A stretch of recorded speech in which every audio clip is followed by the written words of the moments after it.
Bismillahirrahmanirrahim. Assalamualaikum warahmatullahi wabarakatuh. Saya Sina Walia dari Prodi Manajemen Dakwah, Fakultas Dakwah dan Komunikasi Universitas Islam Negeri Sunan Gunung Jati Bandung. Di sini saya akan memaparkan materi mengenai peran seorang perempuan dalam politik atau dalam sistem politik Islam.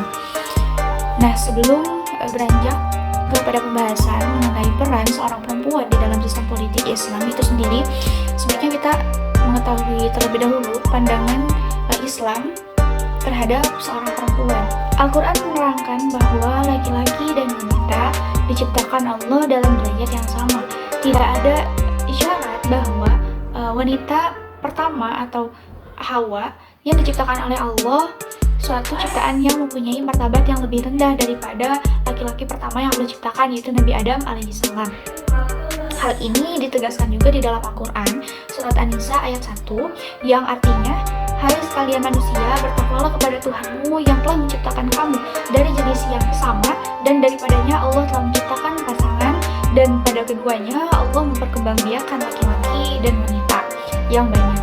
Nah, ayat ini merupakan penegasan bahwa bahan untuk penciptaan manusia tidak ada perbedaan, baik bahan yang digunakan untuk menciptakan seorang wanita atau seorang perempuan ataupun laki-laki, itu keduanya berasal dari jenis yang sama. Di dalam Islam juga tidak mengenal diskriminasi antara kaum laki-laki dan wanita. Islam menempatkan seorang perempuan atau seorang wanita ini sebagai mitra sejajar kaum laki-laki. Kalaupun ada perbedaan, nah maka itu adalah akibat fungsi dan tugas-tugas utama yang dibedakan agama kepada masing-masing jenis kelamin antara perempuan dan laki-laki. Nah, sehingga perbedaan yang ada tidak mengakibatkan yang satu merasa memiliki kelebihan atas yang lain. Keduanya ini saling melengkapi dan bantu-membantu dalam memerankan fungsinya dalam kehidupan sehari-hari. Hal ini menunjukkan tidak adanya perbedaan antara laki-laki dan perempuan, pengembangan potensi yang sama-sama diterima dari Allah Subhanahu wa Ta'ala. Seandainya potensi wanita selama ini dianggap kurang berkembang, yang menyatakan bahwa kekurang-berdayaan dalam kehidupan bermasyarakat hanya disebutkan oleh budaya masyarakat yang memang melingkupnya itu dan bukan oleh ajaran agama Islam yang ada, yang mana berdasarkan kepada wahyu Allah dan petunjuk Nabi Muhammad SAW. Nah, selanjutnya bagaimana sih peran seorang perempuan pada masa kontemporer di bidang politik? Nah, pada dasarnya hak-hak politik wanita di dalam perspektif wacana kontemporer juga masih berada dalam titik perdebatan. Walaupun di sana-sini itu sudah ada perubahan persepsi, bahkan cara pandangnya pun tidak jauh berbeda dengan cara pandang pada ahli fikih klasik mengenai perempuan.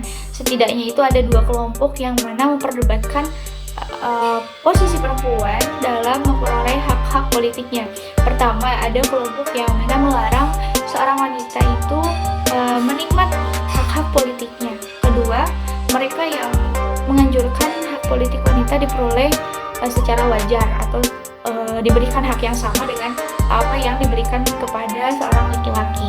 Untuk kelompok pertama yang mana mereka menyatakan bahwa Islam melarang wanita ini berkiprah di dalam bidang politik atau dunia politik dengan argumennya, yaitu yang pertama, katanya wanita itu berbeda dengan laki-laki dari sudut biologis, yang memang berbeda karena Allah itu telah menciptakan wanita dan laki-laki itu dengan perbedaan yang secara biologisnya merupakan hal yang mutlak dan tidak bisa dirubah karena itu pemberian dari Allah Subhanahu wa Ta'ala.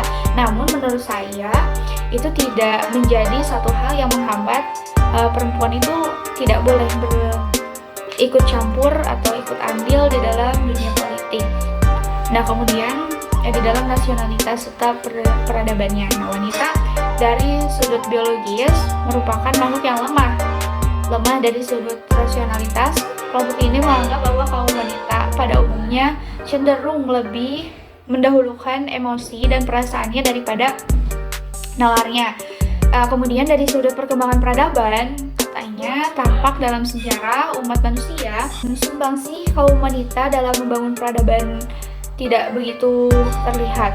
Sebagaimana yang dikatakan oleh kaum laki-laki, bukan biasa dikatakan bahwa peradaban merupakan kreasi utama makhluk laki-laki. Nah, oleh karena itu keterlibatannya tidak intensif pada tiga aspek di atas. Wanita tidak diberikan hak-hak politiknya.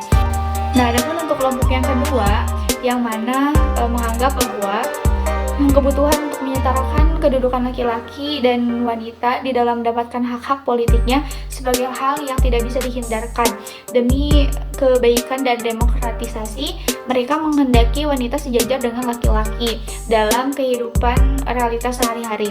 Wanita merupakan separuh dari jumlah laki-laki atau bahkan lebih. Hal ini berarti wanita memiliki separuh potensi kebaikan yang ada di dunia ini. Nah, inilah sekilas tentang wacana yang berkembang mengenai kedudukan wanita di dalam politik, khususnya pada peradaban kontemporer. Selanjutnya yaitu mengenai peran perempuan di dalam sistem politik Islam.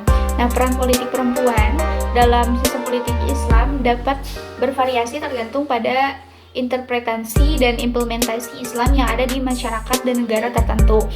Meskipun demikian, ada beberapa peran politik perempuan yang umum ditemui di dalam konteks politik Islam. Nah, berikut di antaranya yaitu yang pertama, partisipasi dalam pengambilan keputusan.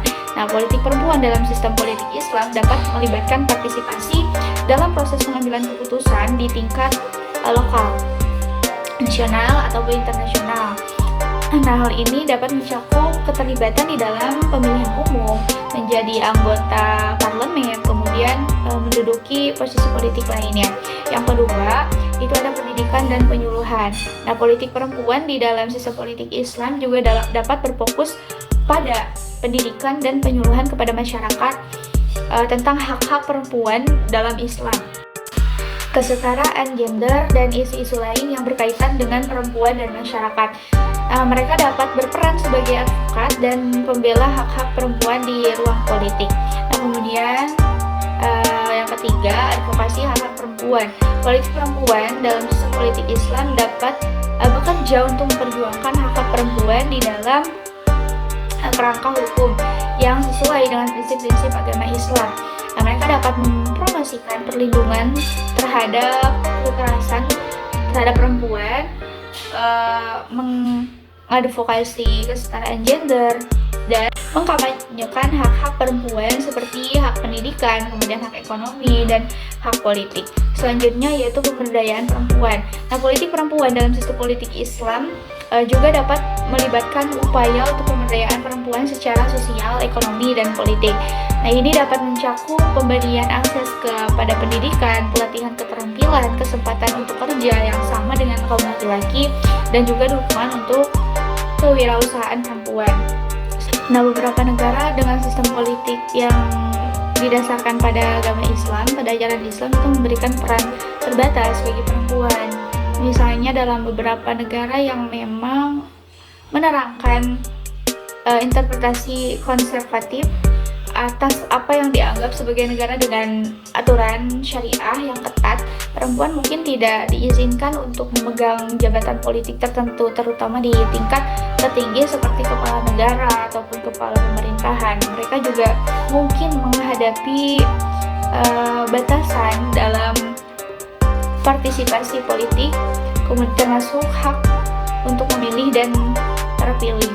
Namun pentingnya untuk diingat bahwa Islam itu luas dan memiliki berbagai interpretasi. Beberapa kelompok atau masyarakat Islam yang lebih progresif berpendapat bahwa Islam mendorong partisipasi politik perempuan dan kesetaraan gender. Mereka berpendapat bahwa prinsip-prinsip kesetaraan dan keadilan yang terdapat dalam ajaran Islam seharusnya untuk memungkinkan perempuan terlibat secara aktif dalam sistem politik Islam. Nah, mungkin hanya itu yang dapat saya sampaikan. Kurang lebihnya mohon dimaafkan. Wallahul muwaffiq ila aqwamit thoriq. Wassalamualaikum warahmatullahi wabarakatuh.